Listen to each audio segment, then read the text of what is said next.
অৱশেষত আপোনালোকৰ আশীৰ্বাদত বৰ্ষা ৰাণী বিষয়া আৰু ভাস্কৰ বৰুৱাৰ জীৱনলৈ আহিলে এটি কন্যা সন্তান। আপোনালোকে সকলোৱে গম পাইছে যে ভাস্কৰ বৰুৱা আৰু বৰ্ষা ৰাণীৰ জীৱনলৈ কন্যা সন্তান এটি আহিলে। গতিকে সেই কথাটো শুনি আমাৰো বহুত ভাল লাগিছে। তেওঁক আশীৰ্বাদ কৰিছোঁ যাতে কন্যা সন্তানটি সুন্দৰ আৰু সুস্বাস্থ্যৱান হয় তাৰে কামনা কৰিছোঁ। এটা সময়ত বৰ্ষা ৰাণীৰ সন্তান নোহোৱাৰ কাৰণে সকলোৱে কৈ আছিল যে বৰ্ষা ৰাণীৰ সন্তান কেতিয়া হ'ব, কিন্তু আপোনালোকৰ আগত সেই সন্তানটো আনি দেখুৱাই দিলে বৰ্ষা ৰাণী বিষয়া। ভাল লাগিছে। বন্ধু বান্ধৱীসকল, আপোনালোকে সকলোৱে গম পাইছে যে এটা সময়ত ছ'চিয়েল মিডিয়াত বৰ্ষা ৰাণী বিষয়াৰ বিষয়ে কিমান ধৰণৰ চৰ্চা হৈছিলে, যাৰ ফলত তেওঁ কান্দিবলগীয়া হৈছিলে। কাৰণটো হৈছিলে যে বৰ্ষা ৰাণীয়ে দ্বিতীয় বিবাহ কৰিছিলে ভাস্কৰ বৰুৱাৰ সৈতে, আৰু সেই ভাস্কৰ বৰুৱাৰ বয়স আছিলে বৰ্ষা ৰাণীতকৈ বহুত কম।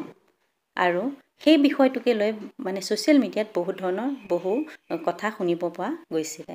কিন্তু সেই ঘাত প্ৰতিঘাত নেওচি তেওঁ আজি এগৰাকী সাহসী নাৰী হৈ পৰিচয় দেখুৱাই দিছে যে তেওঁ এগৰাকী সাহসী নাৰী, শক্তিশালী নাৰী। তেওঁ আস্থা আৰু সাহসিকতাৰ ফলতে তেওঁ আজি নিজৰ জীৱনটো ছাকচেছ হ'ব পাৰিছে। তেওঁ এগৰাকী সুন্দৰ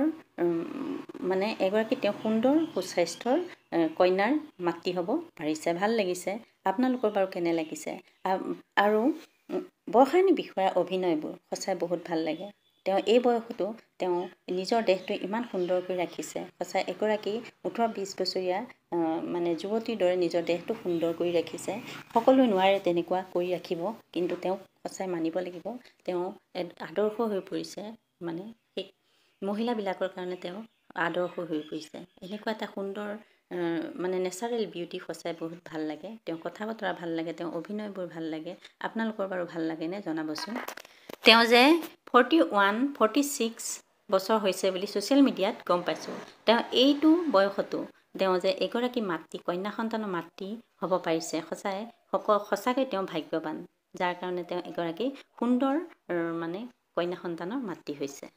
ইয়াৰ পৰাই গম পোৱা যায় যে সকলো ক্ষেত্ৰতে বয়সে মেটাৰ নকৰে। আচলতে মানুহৰ মন আৰু একাগ্ৰতা আৰু আগ্ৰহৰ প্ৰয়োজন। গতিকে তাকে তেওঁ দেখুৱাই দিলে। সকলো ক্ষেত্ৰতে বয়সে মেটাৰ নকৰে।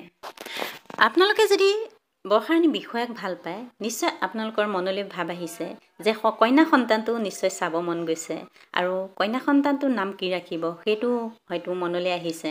সঁচাই মোৰো মনলৈ আহিছে যে কন্যা সন্তানটোৰ নাম কি ৰাখিব, আৰু কন্যা সন্তানটো দেখিবলৈ কেনেকুৱা, মাকৰ নিচিনা নে দেউতাকৰ নিচিনা, সঁচাই মন গৈছে চাবলৈ। বাৰু যি কি নহওক, এনেধৰণৰ ভিডিঅ'সমূহ পাই থাকিবলৈ চেনেলটো ছাবস্ক্ৰাইব কৰিব, কাষতে থকা বেল আইকনটো প্ৰেছ কৰি দিব। আৰু লগতে মোৰ মৰমৰ বন্ধু বান্ধৱীসকল, ভিডিঅ'টো চাই কেনে পালে লাইক এটা কৰি কাষতে থকা কমেণ্ট বক্সটোত এটা কমেণ্ট কৰি দিবলৈ নাপাহৰিব। আজিলৈ আহোঁ, বাই বাই। আকৌ লগ পাম পুনৰ এটা নতুন ভিডিঅ'ত। বাই।